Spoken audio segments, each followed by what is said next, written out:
Assalamualaikum warahmatullahi wabarakatuh, teman-teman du'afa. Seperti kita ketahui bersama bahwa kemerdekaan Republik Indonesia diraih atas perjuangan para pahlawan. Di antara sederet para pahlawan tersebut, salah satunya adalah para ulama atau kiai yang ikut andil dalam mengusir penjajah dari bumi pertiwi. Kali ini kita akan mengulas tentang perjuangan Kiai As'ad dalam mengusir penjajah. Siapakah sebenarnya beliau ini? Kiai Raden As'ad lahir pada tahun 1897 Masehi di sebuah perkampungan dekat Masjidil Haram di Mekah. Nama kampung tersebut adalah Syi'ib Ali. Ayahnya bernama Raden Ibrahim atau yang lebih dikenal dengan KHR Syamsul Arifin, dan ibunya adalah Siti Maimunah. Silsilahnya, Kiai Raden As'ad adalah keturunan dari Bendoro Saud atau Tumenggong Tirtonegoro Bupati Sumeneb di kala tahun 1750 Masehi. Sedangkan Bendoro Saud adalah keturunan dari Pangeran Ketandur, yakni cucu dari Sunan Kudus. Kiai Raden As'ad adalah seorang pejuang yang membentuk barisan pejuang yang diberi nama Barisan Pelopor. Anggotanya adalah orang-orang dari daerah Situbondo, Bondowoso, Jember, Banyuwangi, dan Pulau Madura. Uniknya, Barisan Pelopor ini anggotanya tidak hanya dari para santri saja, tetapi juga dari kalangan penjahat yang dididik oleh Kiai Raden As'ad untuk memiliki jiwa nasionalisme dalam rangka membela negara.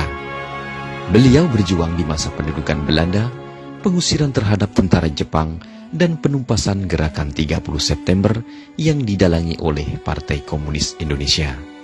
Kiai As'ad juga berperan sebagai mediator berdirinya Jam'iyah Nahdlatul Ulama dan anggota dari Konstituante pada tahun 1957 sampai dengan 1959. Teman-teman du'afa, Kiai As'ad dikenal sebagai seorang kiai yang sakti mandraguna. Beliau mempunyai karomah, ilmu agama yang mumpuni, dan dipadukan dengan ilmu bela diri. Dalam catatan Kiai Haji Abdul Mun'im, pada saat sekutu kembali melakukan agresi militer ke Indonesia, mereka telah menyiapkan titik-titik yang dianggap strategis untuk digempur dan dihancurkan. Seperti telah mereka ketahui bahwa di Indonesia mempunyai kiai-kiai sakti yang menjadi penghalang jalannya kolonialisasi.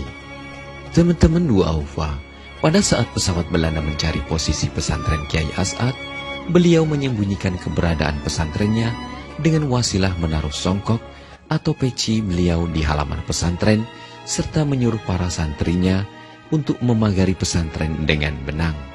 Songkok dan benang tersebut oleh Kiai As'ad sebelumnya telah dibacakan hizib.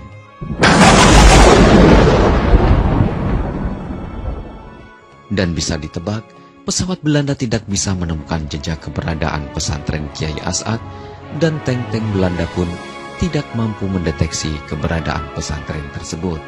Pada hari berikutnya, Kiai As'ad menyuruh seorang santrinya untuk meletakkan lagi songkok beliau di tengah hutan. Kemudian, santri tersebut langsung membawa songkok dan meletakkannya di tengah hutan sesuai perintah Kiai As'ad. Benar saja, selang beberapa saat pesawat tempur Belanda kembali melacak keberadaan pesantren Kiai As'ad. Mereka melihat bangunan sebuah pesantren di tengah-tengah hutan tersebut.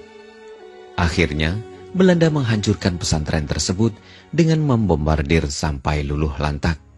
Keesokan harinya, seorang santri diperintah oleh Kiai As'ad untuk mengambil songkok yang kemarin diletakkan di tengah hutan. Sesampainya di tengah hutan, santri tersebut terkejut karena melihat kondisi di tengah hutan telah hancur porak-poranda karena dibombardir oleh Belanda. Santri tersebut bertambah heran lagi saat menemukan songkok Kiai As'ad masih utuh tanpa rusak sedikit pun. Teman-teman du'afa, melalui kisah ini kita dapat belajar dari para ulama dan para kiai dalam berjuang mendirikan bangsa ini.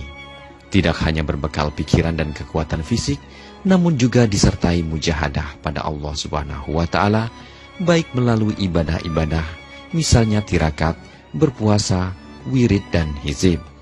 Kiai As'ad wafat pada tanggal 4 Agustus tahun 1990 Masehi dan dimakamkan di Kompleks PP Salafiyah, Safi'iyah, Sukorejo, Situbondo, Jawa Timur. Teman-teman Dua Aufa, demikianlah kisah songkok Kiai As'ad melawan pesawat tempur dan tank milik Belanda. Semoga bermanfaat. Akhirul kalam, wabillahi taufik wal hidayah. Wassalamualaikum warahmatullahi wabarakatuh.